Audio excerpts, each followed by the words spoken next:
Headquartered in Silicon Valley, Zenprise is the leader in secure mobile device management.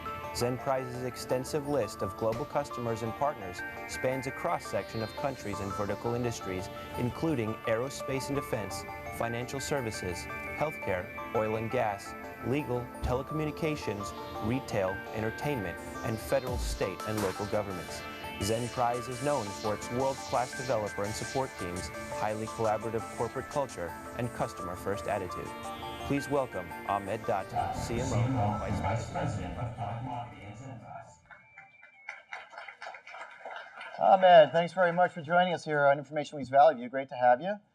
So there are a lot of entries now in the quote-unquote MDM marketplace. We've seen a whole bunch of them. We were at Mobile World Congress earlier this year, a ton of entries in the space. What sets Zenprise apart? Well, I think, our mission is to basically enable bring your own device. So end users have personal devices bringing the network. And we do it in a way where we don't impact the user experience, but still allow IT to meet their security and compliance requirements. And when we talk about IT meeting their compliance, we're talking about people who are bringing their own devices into the office. That's right. So I'm going to bring my new Asus Nexus 7 tablet here to work. There's some guy in the IT department who's going to see this thing spring up on the network, and they're going to want to lock it down so that it doesn't become a security risk, right? Well, actually, it's much worse than that. You bring it on, and most of the IT folks don't even know that you've connected it in. And most of the users are just trying to be productive with their devices. I'd say the majority of users don't have a malicious intent, but they'll end up doing things like, I think you started the program by talking about uploading files into Dropbox or some sort of cloud-based service because they want to be productive when they travel and they want access to documents.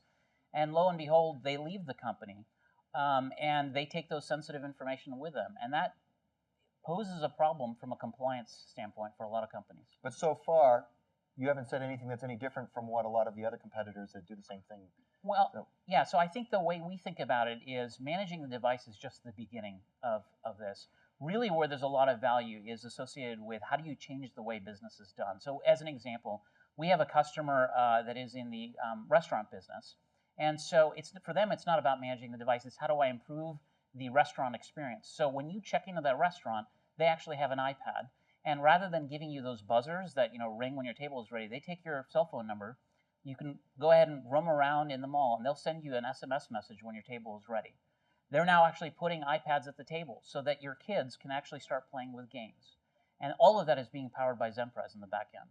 Okay. So there's a couple parts to this. Let's talk first about the IT part, and maybe we can take a look at how it looks and how it works for somebody in IT who has to employ MDM. Sure.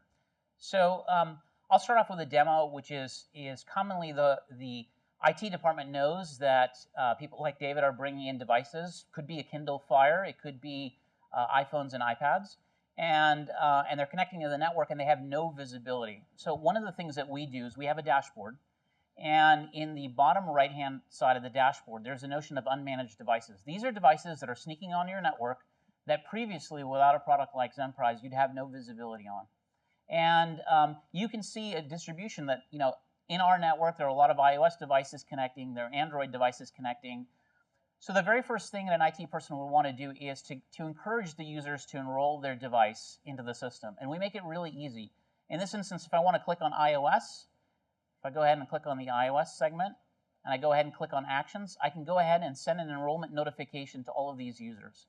And what this will do is I can define via SMS or just standard email what is the message that I want to send. And typically the message is click on this link and we'll auto-enroll your device. And these devices are known because they're trying to connect to email and things like that. That's right. So typically sniff them off the network. That's right. So typically people will bring it in, and the very first thing that they want to do is get access to their corporate email. And so we're looking at the network connection and seeing these devices connecting in and realize that they haven't actually been managed. Gotcha. So the first thing the IT department does is they send this notification. The user literally clicks on a link.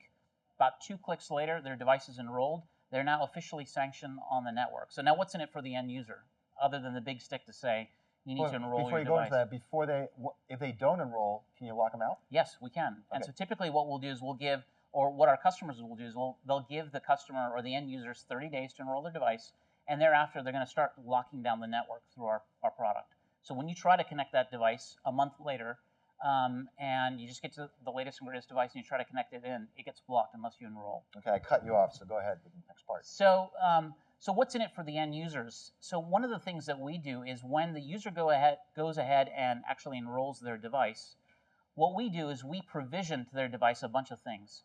So we can actually provision applications. So in this instance, if a user is interested in LinkedIn, we can auto provision LinkedIn.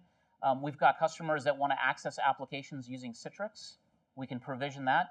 We can also, from an IT compliance standpoint, auto-enable things like a passcode. We can also auto-configure their email so they're not sitting there trying to figure out what are the settings that they put in. All of that is done automatically. They enroll their device, and now all of a sudden, IT has visibility in what devices are connecting to their network. These are all the devices that have actually connected in, and in celebration of Google I/O, I'll drill down on the Android-based devices. Do you manage Jelly Bean? Well, Jelly Bean is not officially out, but I see. There you go. we're Here's working a on Jelly it. Bean device for you. No, just kidding. Let's connect in our network. And so, you know, when we go ahead and drill down into any one of these devices, I'll go back here, and drill down into the Android device, I can actually, as it loads up, we'll be able to see all the different devices by OS. Let's say While it's loading up, I think Fritz's question is actually a relevant question, which is the mobile space is moving very quickly. There's new devices coming out all the time, new operating systems. We talked about how Jelly Bean is practically leapfrogging ice cream sandwich barely out. If you don't support the latest, greatest, can they sneak onto the network, or do you have a way of locking down anything that's not recognized? we do actually. So we have a way of locking down where IT can say if a device is not greater than this version or less than this version, block them on the network. As a standard policy, we have a policy within 30 days of when a device manufacturer or an OS manufacturer releases an update, we support it. Okay. And some organizations have thousands of end users. I can't imagine doing what you're doing here, user by user by user. That's right. You mean in terms of being able to notify or manage them? Yeah, setting policies and Yep. applying them across That's the user base. And that's a great question. So what we end up doing is most organizations have Active Directory or some form of directory services. We integrate with it. And the main benefit is I may start off in the marketing department and decide I get bored of marketing and I want to go off and be an engineer, which is probably the worst thing for our company. But if I were to go ahead and do that, the kinds of applications I would get on my mobile device as a marketing person would be very different from what I would get as an engineer. And when I get moved in the corporate directory services from marketing to engineering, I don't have to re-enroll my device. Our product is smart enough to detect you've changed groups, and we will automatically provision the right sets of security policies, the right sets of applications. The IT person never has to come in once they've set it up and sort of muck around with the system.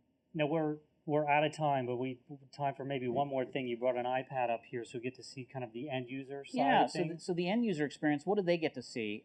One of the things that we're able to do is to securely deliver documents to an end user's device. So when you're traveling with your iPad and you want to do editing, you want to view information, we can.